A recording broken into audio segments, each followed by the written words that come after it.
Hello dear students, welcome back to Pharmalite. আজকে আমরা আমাদের যে ক্লাসগুলো, আমাদের যে ড্রাগগুলো হচ্ছিল আর কি, যে ক্লাসের ড্রাগগুলো হচ্ছিল, তো আজকে আমাদের কার্বোনেটিভস ড্রাগগুলো আজকে শুরু করবো। কার্বোনেটিভসের একটা নাম আছে, কার্বোনেটিভসের একটা নাম আছে, সেটা হচ্ছে গ্যাস্ট্রোইন্টেস্টিনাল ড্রাগস। ঠিক আছে, এবারে গ্যাস্ট্রোইন্টেস্টিনাল কথাটার মানে কি? গ্যাস্ট্রোইন্টেস্টিনাল মানে হচ্ছে আমাদের পেটের যে কোনো সমস্যা, গ্যাস অম্বলের সমস্যা। তো সেই রকম সমস্যাগুলো যেসব ড্রাগগুলো আমাদের খেলে উপকার পাওয়া যায়, সেই সমস্ত ড্রাগের ক্লাসিফিকেশনে মেইন যেটা আছে সেটা হচ্ছে কার্বোনেটিভস। তাহলে কার্বোনেটিভসের ডেফিনেশন আছে।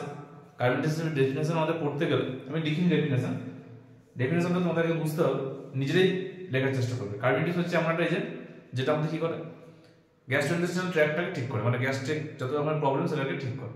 তো এরকমই drug, the drugs which are used to treat or treatment of the gastrointestinal problem are called carbonatives. এবারে কার্বোনেটিভসের एग्जांपल মধ্যে প্রথমে যেটা আসছে হচ্ছে কোরিয়েন্ডার।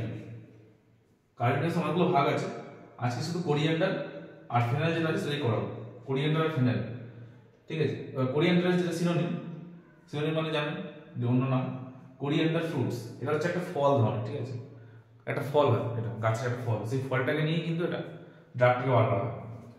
BS মানে বায়োলজিক্যাল সোর্স কি আছে? বায়োলজিক্যাল সোর্স হচ্ছে this are fully dried ripe fruits of the plant Coriandrum স্যাটিভাম।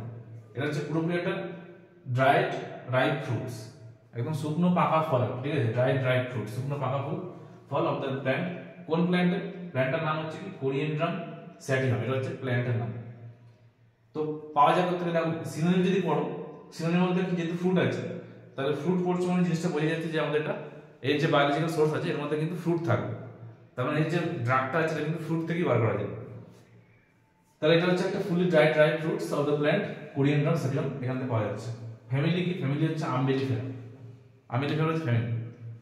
Chemical constituents শর্টে সিসি কি? ইট কন্টেইনস ফিক্সড অয়েল, এর মধ্যে ফিক্সড অয়েল থাকে, এন্ড প্রোটিনস থাকে, ভোলাটাইল অয়েল থাকে। তিনটে জিনিস মেইন, প্রোটিন থাকে, ভোলাটাইল অয়েল থাকে আর কি ফিক্সড অয়েল থাকে। Volatile oil contains d linalool, l borneol, নামগুলো একটু কঠিন আছে, d linalool, l borneol, geraniol and pineol, এগুলো আমরা মডেল। আরেকটা যেটা এটা সোজা ভিটামিন এ থাকে, it also contain vitamin A, এর মধ্যে ভিটামিন এও পাওয়া যায়। ইউজেসে কি বলছে? The fruits or volatile oil, তো এই যে ফলটা আছে এর মধ্যে কি ভোলাটাইল অয়েল থাকে, যেই অয়েলটা ইউজ করা হয় কিসে? As an aromatic carminatives, stimulant and flavouring agent হিসেবে। আমরা কার্বোনেটিভ তো পড়ছি, তাই এর মেইন টাস্ক হচ্ছে কার্বোনেটিভ, এর মেইন যে ইউজেস তাতে কার্বন থাকবে, তার মধ্যে অ্যারোমেটিক কাজ করে আর কি করে ফ্লেভারিং এজেন্ট। ফ্লেভারিং এজেন্টটা কি?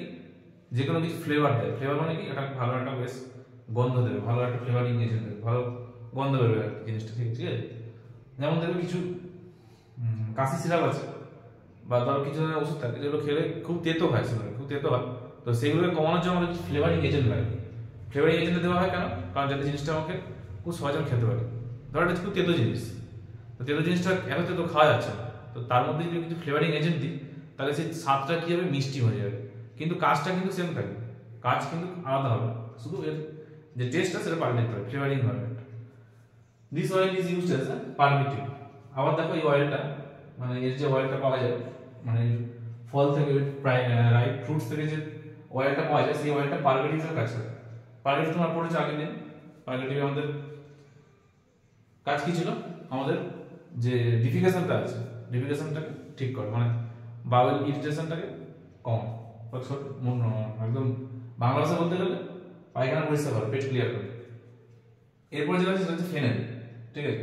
ফেনেল ফ্রুটস, এটাও সেই একই ফেনেল ফ্রুটস। তাহলে দেখি বোঝা যাচ্ছে যে এটাও একটা ফ্রুটস। তাহলে কোরিয়েন্ডার আর ফেনেল দুটোই কিন্তু বায়োলজিক্যাল সোর্স কিন্তু বলতে গেলে একই, কারণ দুটোই হচ্ছে কি একদম একই, এটাও same. It consist of dried ripe fruits, dried ripe fruits of the plant. শুধু প্ল্যান্টের বায়োলজিক্যাল নেমটা, সায়েন্টিফিক নেম যেটা আছে ফেনিকুলাম ভালুয়া, এটা মনে রাখতে হবে। ফ্যামিলি দাও দুটোই সেম, এটারও আম্বেলিফেরা ছিল, ওটাও কিন্তু আম্বেলিফেরা, দুটোই সেম। কেমিক্যাল কনস্টিটিউয়েন্টস কি বলছে? ইট কন্টেইনস ভোলাটাইল অয়েল, এর মধ্যে ভোলাটাইল অয়েল থাকে। The chief active constituents is ketone, এর মধ্যে যে চিফ অ্যাক্টিভ কনস্টিটিউয়েন্টস সেটা হচ্ছে কি কিটোন থাকে। আর কি থাকে? ফেনচন থাকে এন্ড ফেনোলিক ইথার থাকে। কি থাকে? ফেনোলিক ইথার থাকে, কিটোন থাকে, ফেনচন থাকে, ফেনোলিক ইথার থাকে, অ্যানিথল থাকে। দ্য আদার কনস্টিটিউয়েন্টস আর ফেলান্ড্রিন থাকে, আর কি থাকে? লিমোনিন থাকে, মিথাইল, চ্যাভিকল ইত্যাদি জিনিস থাকে। তো আমি আগের দিন বলেছিলাম যে কেমিক্যাল কনস্টিটিউয়েন্টস নামগুলো কিন্তু একটু কঠিন হয় সবসময়। দেখবে যে কোনো জিনিসের যে কোনো ডাটার ক্ষেত্রে দেখবে তার যে বায়োলজিক্যাল নেমও, তার সায়েন্টিফিক নেমও, ইউজেস মানেই লেখা যায়। এটা যেহেতু কার্বোনেটিক করছি আমরা, তাই কার্বোনেটিক মানে হচ্ছে আমাদের কোনো গ্যাস সম্পর্কে কমা। তাহলে এগুলো আমাদের কি করে, পেটের উপর কাজ করে, দিয়ে কার্বোনেটিক এজেন্ট হিসেবে কাজ করে। এতক্ষণ তো ঠিক আছে, কিন্তু এই যে কেমিক্যাল নেমগুলো, কেমিক্যাল কনস্টিটিউয়েন্টসগুলো, এগুলো একটু ঘটমট, এগুলো একটু ভালো করে পড়তে হবে। ইউজেস কি বলছে, it is used as a carminative, সেই একই কার্বোনেটিক হিসেবে ইউজ করা যায়, and aromatic and stimulant. It also as an expectorant. Expectorant মানে এমন এক ধরনের ওষুধ যেগুলো আমাদের কি করে, আমাদের থুতুকে ইনক্রিজ করে, ঠিক আছে, আমাদের স্যালাইভাটাকে ইনক্রিজ করে, সেটা হচ্ছে expectorant. Pharmaceutically it is used as a flavouring agent. এই একই জিনিস, এটা হচ্ছে একটা ফ্লেভারিং এজেন্ট হিসেবে কাজ করে। তাহলে আমাদের কার্বোনেটিক হোক আর ফেনল হোক, দুটোই কিন্তু আমাদের একটা ফ্লেভারিং এজেন্ট হিসেবে কাজ করছে। দেখো দুটোই কিন্তু একটা ফ্লেভারিং এজেন্ট, তাহলে এটা কিন্তু কমন, এই ফ্লেভারিং এজেন্টটা কিন্তু কমন। আর কার্বোনেটিক হিসেবে ইউজ তো করবে, যেহেতু দুটোই কার্বোনেটিকের কাজ। তো এই গেল মেন আর কি, কোরিয়ান্ডার আর ফেনল হয়ে গেল। এরপরে কার্বোনেটিক্সের আরো অনেকগুলো ভাগ আছে, আজকে আমি আর করবো না, আজকে এইগুলোই থাকবে। পরের দিন আবার কার্বোনেটিক্সের যে নেক্সট পার্ট আছে সেটা নিয়ে আসবো। আজকে মতন এগুলো দেখো। এখানে কিন্তু বারবার একই কথাই বলবো যে কেমিক্যাল কনস্টিটিউয়েন্টসটা ভালো করে মুখস্থ করবে। আর ইউজেস কিন্তু তোমার নিজেরাই, কারণ ইউজেস বেশি কিছু দিতে লাগে না, দুটো হয়তো ইউজেস লিখতে লাগে।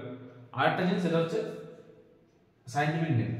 এই নামটা কিন্তু মনে রাখতে, আর ফ্যামিলিগুলো কিন্তু একটু আলাদা থাকে। এই কটা জিনিস ভালো করে মনে রাখলে কিন্তু তোমার আরামসে লিখতে হবে।